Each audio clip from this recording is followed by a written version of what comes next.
from AaronOnAutos.com.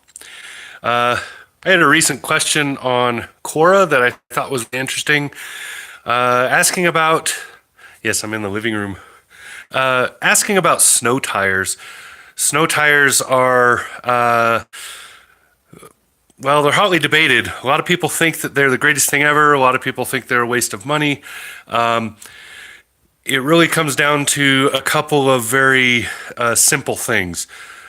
It's about where you live and what you're driving. So, if you're driving a rear-wheel drive vehicle, especially a pickup truck, snow tires are probably a must if you live where snow and weather are the norm. So you live where it's where you get, snow, ice, cold weather for several months of the year. If you live in Southern California, this isn't an issue for you. If you live in Georgia, it suddenly has become an issue for you. But most of the time, I live in Wyoming, we get hard, heavy winds. We get lots of snow. The snow is blowing around. It freezes. It gets very cold. It's been very cold like that today. The cover photo I did for this one was just right out the door. Got up this morning. There was a ton of frost on the windows.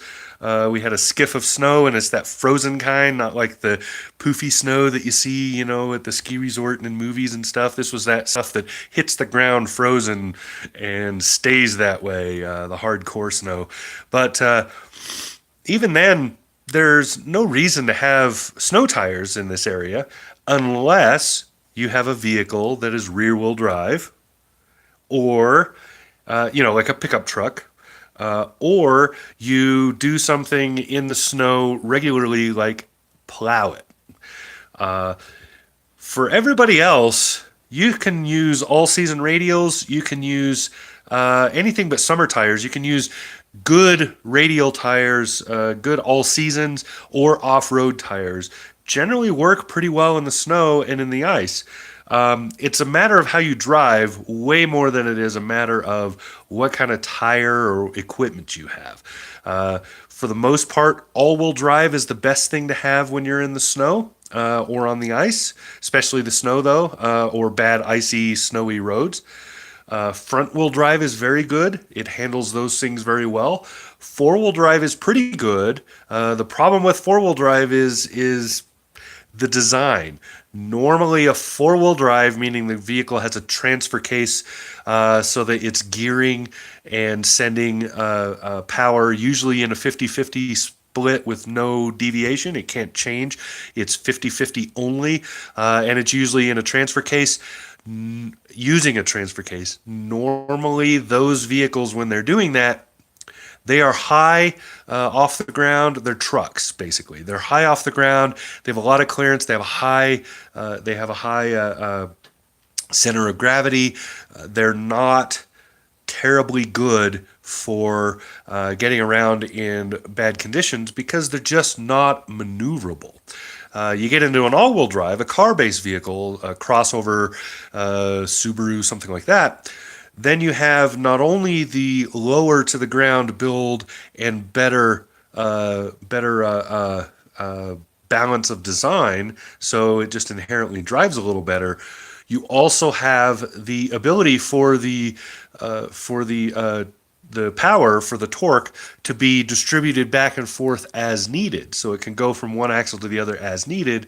It's not forced in a 50-50 split.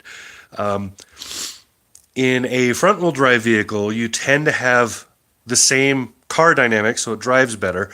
And then you also have the power going to the front wheels where the weight of the engine is holding it down.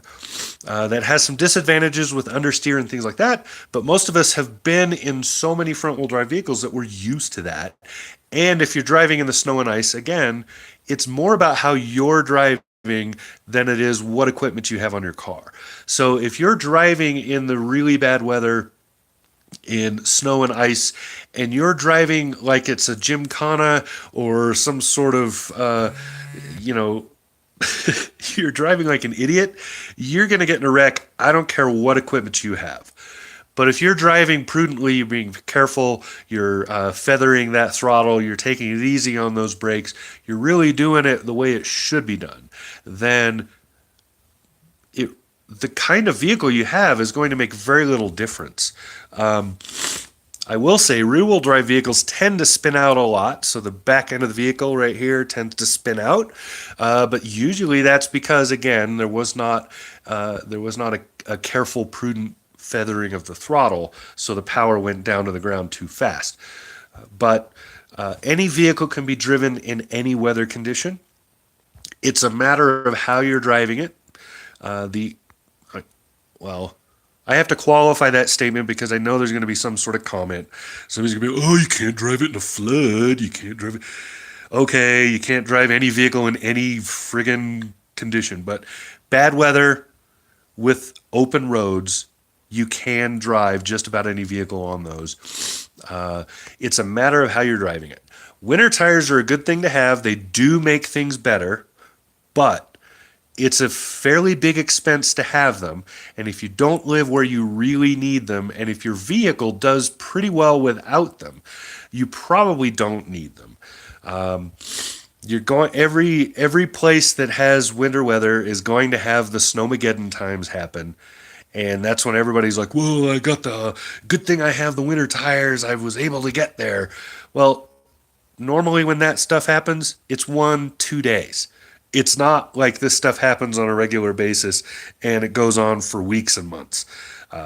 So again, winter tires are a good thing, but not terribly necessary, except if you live where the weather is consistently bad and you have a truck-like or rear-wheel drive vehicle. Other than that, you can most likely do everything you need to do if you're careful with how you drive, as long as you have all-season tires. That's really all you need. It's very rare to need more than that. So that's all I've got. So I'm sure there's going to be a lot of people that are going to complain, and they're going to tell me I'm full of crap and I don't know what I'm talking about. Those people will comment down there. Hopefully some people subscribe over there. Yeah, so that's all I got. Been Aaron, AaronOnAutos.com. Talk to you again soon.